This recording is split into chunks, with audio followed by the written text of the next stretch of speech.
हमारा देश पौराणिक समय से ही ऋषियों महर्षियों के लिए जाना जाता है। हिंदू धर्म ग्रंथों में कई ऐसे ऋषि महर्षियों का वर्णन मिलता है जिन्होंने अपने तपोबल से मानव जाति के कल्याण के लिए कई तरह के काम किए हैं। तो वही कई ऐसे भी ऋषि हुए जिनकी शक्ति से देवराज इंद्र भी भयभीत होते थे कि कहीं उनसे देवराज की पदवी कोई छीन ना ले। इसी कारण उन्हें जिस किसी भी ऋषि की तपस्या से भय लगने लगता, उनकी तपस्या भंग करने के उद्देश्य से वो स्वर्ग की अप्सरा को पृथ्वी लोक पर भेज देते। ऋषि अप्सरा के रूप और यौवन को देखकर मोहित हो जाते थे। आज हम एक ऐसे ऋषि के विषय में जानेंगे जिन्होंने करीब 1000 वर्षों तक एक अप्सरा के साथ भोग विलास किया था।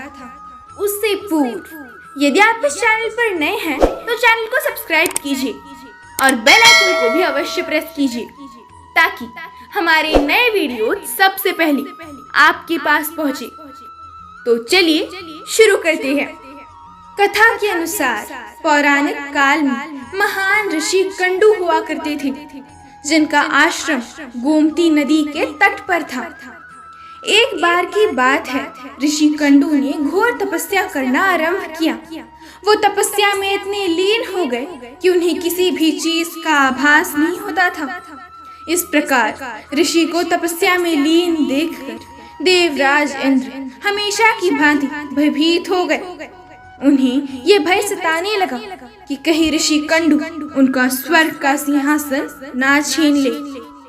इसी डर के परिणाम स्वरूप इंद्रदेव ने ऋषि कंडू की तपस्या भंग करने के लिए प्रमलोचा नाम की अप्सरा को पृथ्वी लोक पर भेजने का निश्चय किया। एक संध्या नृत्य के पश्चात इंद्रदेव ने प्रमलोचा को अपने पास बुलाया, फिर उसे अपनी सारी योजना बताई। बिना कोई प्रश्न किए प्रमलोचा इंद्र की योजना के तहत पृथ्वी लोक के लिए प्रस्थान कर गई। पृथ्वी लोक पर प्रमलोचा सीधे वहां पहुंची जहां ऋषि कंडू तपस्या में लीन थे। फिर प्रमलोचा ने अपनी शरारतों से ऋषि कंडू का ध्यान तोड़ दिया। उसके पश्चात जैसे ही ऋषि की नजर प्रमलोचा पर पड़ी तो वे उसके रूप और सौंदर्य को देखकर उस पर मोहित हो गए और उसे अपने साथ लेकर मंदरांचल पर्वत की गुफाओं में चले गए। उसके पश्चात ऋषि कंडू प्रमलोचा के सौंदर्य में इतना खो गए कि वे 100 से अधिक वर्षों तक उसके साथ भोग विलास करते रहे। 100 वर्ष पश्चात एक दिन अप्सरा प्रमलोचा ने ऋषि कंडू से कहा, हे ऋषि, अब मैं स्वर्ग लोक वापस जाना चाहती हूँ, इसीलिए आप मुझे खुशी खुशी विदा कीजिए। अप्सरा के मुख से जाने की बात सुनकर ऋषि उदास हो गए और उन्होंने कहा, हे देवी, अभी थोड़े दिन और रुक जाती तो अच्छा होता। ऋषि को उदास देखकर अप्सरा पृथ्वी लोक पर और रुकने को मान गई। फिर ऋषि कंडू ने अगले 100 वर्षों तक उसी गुफा में अप्सरा के साथ भोग विलास किया। फिर 100 वर्षों के पश्चात एक दिन प्रमलोचा ने ऋषि कंडू से कहा, हे मुनि, मुझे पृथ्वी लोक पर आए बहुत समय हो गया, अब तो आप मुझे स्वर्ग लोक जाने की आज्ञा दें। ऋषि कंडू उसकी बात सुनकर फिर व्यथित हो गए और बोले, हे देवी, अभी कुछ समय और रुक जाओ, फिर चले जाना। इस प्रकार कई 100 वर्ष बीत गए और जब भी अप्सरा प्रमलोचा स्वर्ग लोक जाने की बात ऋषि से कहती तो किसी प्रकार वो उसे मना लेते। वो अप्सरा ऋषि के श्राप से भी डरती थी कि कहीं क्रोध में आकर ऋषि कंडू उसे श्राप न दे दे। उधर महर्षि के काम वासना में लिप्त होने से अप्सरा के प्रति उनका प्रेम नित्य बढ़ता ही जा रहा था। तपस्या, पूजा पाठ का त्याग कर दिन रात ऋषि कंडू भोग विलास में डूबे रहते। एक दिन की बात है, ऋषि कंडू बड़ी तेजी से अपनी कुटिया से निकल रहे थे। तभी प्रमलोचा उनके पास आई और पूछने लगी, हे मुनि, आप कहाँ जा रहे हैं? तब ऋषि कंडू ने कहा कि हे भद्रे, दिन अस्त हो चुका है, अतः मैं संध्योपासना करने जा रहा हूँ। यदि ऐसा नहीं किया तो मेरा धर्म नष्ट हो जाएगा। ये सुनकर प्रमलोचा मुस्कुराई और बिना कहे रह न सकी। वो बोली, हे सब वेदों के ज्ञाता, इतने वर्षों में क्या आज पहली बार सूर्यास्त हुआ है? जो संध्या वंदन नहीं करेंगे तो आपका धर्म नष्ट हो जाएगा।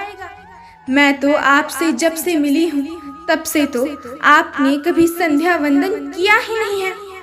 इस प्रकार के वचन सुनकर ऋषि कंडू बोले, हे भद्रे, नदी के इस सुंदर तट पर आज सवेरे ही तो तुम आई हो। मुझे भली भांति स्मरण है, मैंने आज ही तुमको अपने आश्रम में प्रवेश करते देखा। अतः अब दिन के समाप्त होने पर संध्या काल हुआ है। मुझे तो लगता है कि तुम मेरा उपहास कर रही हो, है ना? तब प्रमलोचा ने ऋषि से कहा, हे ब्राह्मण श्रेष्ठ, आपका ये कथन सत्य है कि आश्रम में मैं सवेरे आई हूँ, परंतु आज नहीं। जिस सुबह मैं यहाँ आई थी उस समय को तो कई 100 वर्ष बीत चुके हैं। ये सुन महर्षि कंडू घबरा गए और बोले कि हे सुंदरी, मुझे सही सही बताओ, मुझे तुम्हारे साथ रमण करते कितना समय बीत चुका है? तब प्रमलोचा ने बताया कि आपको मेरे साथ रमण करते हुए 907 वर्ष 6 मास और 3 दिन हो चुके हैं। ये सुनकर ऋषि कंडू हैरान हो गए और बोले, हे प्रिय, क्या तुम सत्य कह रही हो या फिर मेरे साथ कोई मजाक कर रही हो? मुझे तो ऐसा ही प्रतीत होता है कि मैं तुम्हारे साथ एक दिन ही रहा हूँ। तब प्रमलोचा बोली, हे ब्राह्मण, मैं आपसे सत्य कैसे बोल सकती हूँ, वो भी उस समय जब आप अपने धर्म मार्ग का अनुसरण करने के लिए तत्पर होकर मुझसे पूछ रहे हो। मैं यहाँ किसी के कहने से आई थी। ऋषि, आप क्रोधित ना हो, मैं आपको सारी घटना सत्य बताती हूँ। परंतु हे ऋषि, मेरा इसमें कोई दोष नहीं है, इसीलिए मुझे क्षमा कर दीजिएगा। तब ऋषि कंडू ने कहा, शीघ्र बताओ, तुम्हें यहाँ किसने भेजा था? तब प्रमलोचा ने कहा, आपकी तपस्या से देवराज इंद्र को भय लगने लगा था और उन्होंने ही आपकी तपस्या भंग करने के हेतु से मुझे यहाँ भेजा था। प्रमलोचा के मुख से ऐसे वाक्य सुनकर ऋषि कंडू व्याकुल हो गए और बोले कि धिक्कार है मुझ पर, मेरा धर्म नष्ट हो गया।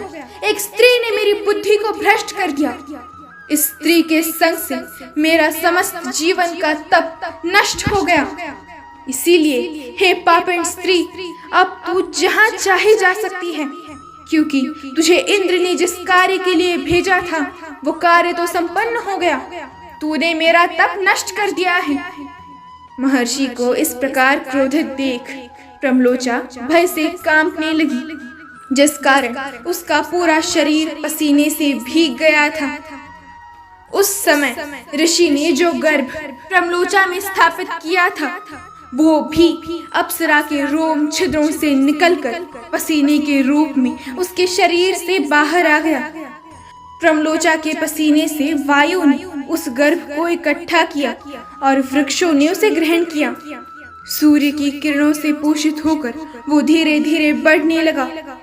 फिर समय पूरा होने पर उस वृक्षागृह से मिरीशा नामक कन्या उत्पन्न हुई, जो ऋषि कंडू, सूर्य देव तथा वायु की पुत्री कहलाई। जय श्री कृष्ण।